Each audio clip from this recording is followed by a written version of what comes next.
To discuss this further, joining us once again in the studio, Sultan Barakat, who's a professor of public policy with Hamad bin Khalifa University, and in Lahore is Ejaz Haider, who's a defence and national security analyst. Let's start with you, Professor.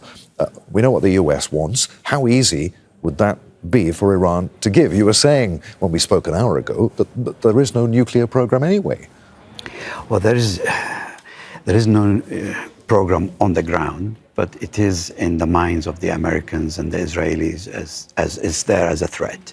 So the Iranians, I think, they need to take steps to reassure everyone that this is not the fact, not the reality.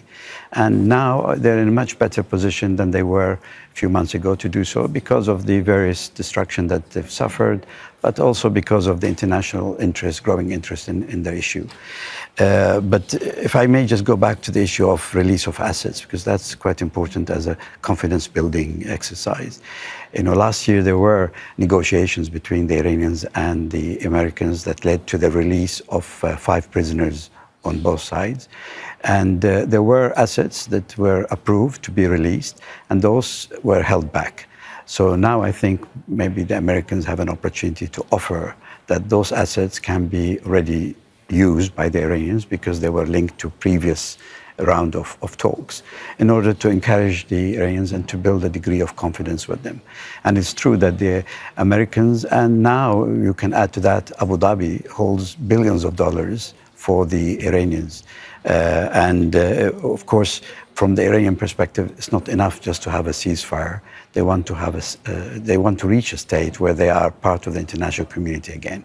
So, removing the sanctions and releasing the assets is a very important leverage in the hand of the United States at the moment. Are Iran's demands unreasonable?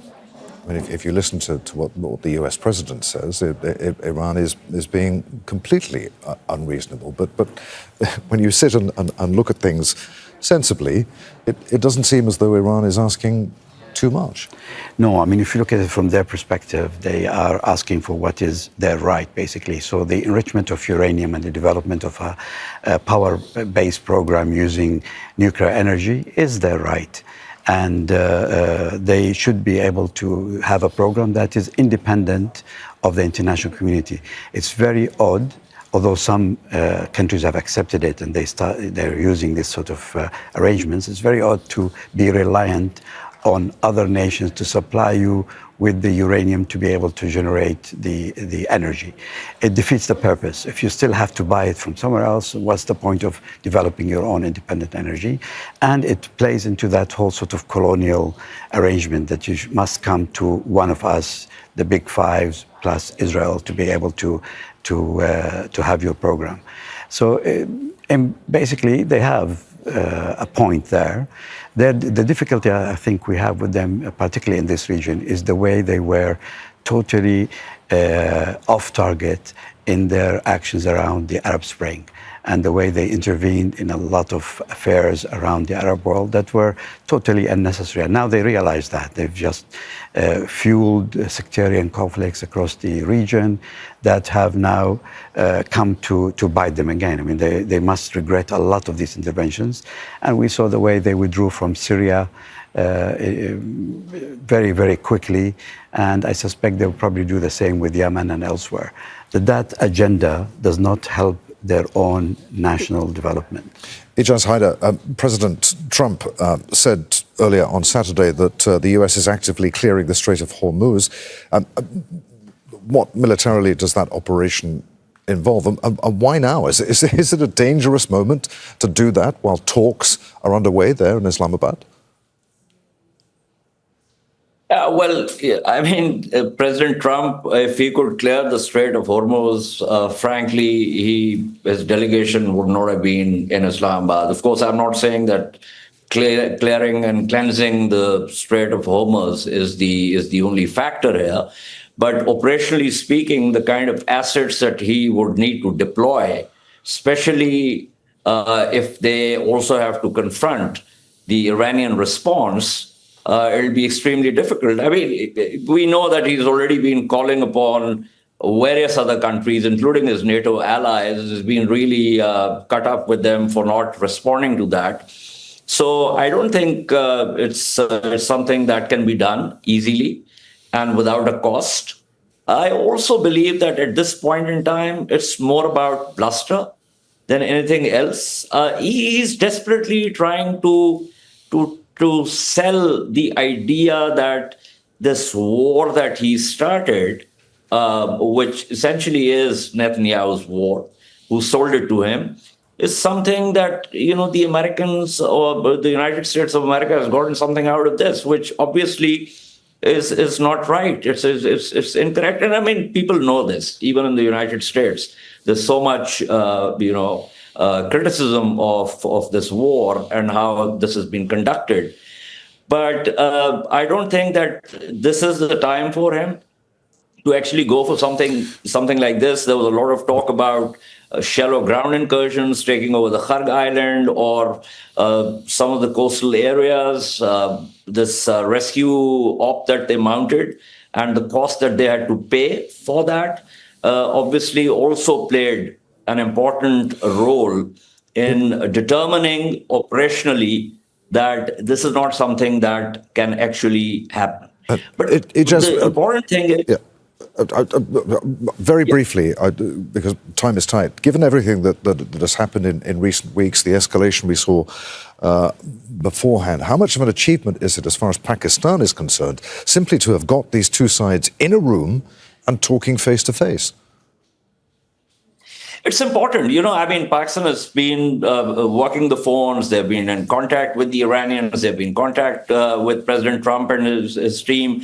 They're trying to get both sides together. It's a big breakthrough in many ways that they're going to have direct talks. Up until now, whenever there have been talks, they've been indirect, except, when there was the Bonn process. So it's important.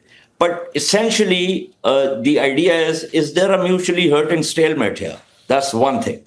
Secondly, is there a mutually enticing opportunity here? I mean, Mr. Barakat just talked about this, and I think he's absolutely correct. And the point really is that there is a lot of distance between the American and the Iranian positions when it comes to enrichment, when it comes to missiles, when it comes to what is called proxies, but what I would refer to as Iranian allies. So Iran definitely wants sanctions lifted, but Iran also has to have the enrichment capability, which under Article 4 of the NPT, read in conjunction with Articles 1 and 2, is an inalienable right of every state, including the ones that have signed the NPT as non-nuclear weapon states. So that point is there, and legally, Iran is on a strong footing. So these talks have to somehow bring these two issues together: sanctions relief and keeping the right to enrich. Okay. Now, Iran has been saying that we'll downblend the 60% that was enriched, the 440 kg that everyone's talking about. But whether the Americans are going to accept that, we'll have to see that. Professor, let's talk about the elephant in the room, or perhaps the elephant that isn't in the room, because Israel isn't there. Of course, Iran insists that Lebanon must be part of any wider ceasefire arrangement. Israel rejects that outright. I mean, how much of a problem is Israel going to be to these negotiations? It's absolutely central. I mean, the whole tension between Iran and Israel started with Israel invading Lebanon in 1978 and then in 1982, which led to the creation of Hezbollah, supported by Iran, and got them in direct confrontation. Before that, there were no problems between Iran and Israel. And under the Shah, it was the opposite. They were friends. So Israel is central, and the Palestinian issue and the Israeli agenda of expansion is also important if we are going to have long-term stability in the region. And I think this is very clear to the Iranians, and it's also clear to the Israelis, who fear that lifting the sanctions of Iran would really unleash greater power against Israel. I mean, all what we saw in terms of missile development and the ability to reach so many, thousands of kilometers and so on, all of that happened under sanctions. Can you imagine that this has been the strictest sanctions ever? And this country has managed to develop all that technology. So from the Israeli perspective, they say, well, if you lift the sanctions and if we allow them to become one other nation amongst the rest, then we are under greater threat. So they still see it from their perspective. And I think Netanyahu in particular will do everything to derail the possibilities of talks. He would like to keep this tension very high, maybe not direct war ongoing, but he needs the US to continue to commit to security in the region, to stand up to Iran on his behalf. And more so, he needs the Arab states to continue to lose billions of dollars in addressing a threat that is not necessarily their first problem. So it's not in his interest to see these talks going on. It's not in his interest to see sanctions being lifted in any form of the Iranians at the moment. Good to talk to you again, Professor. Many thanks indeed. Sultan Barakat and Ejaz Haider in Lahore. Thanks to you both.